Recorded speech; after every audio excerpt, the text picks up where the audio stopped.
Hi friends, welcome to Mogi kids. வாங்க இன்றைக்கி நெத்திலி மீன் குழம்பு எப்படி வைக்கிறதுன்னு பார்க்கலாம்.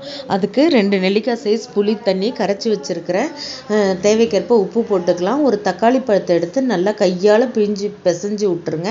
பாருங்கள், நல்லா பிசைஞ்சு அதில் கலக்கிற மாதிரி விட்டுருங்க.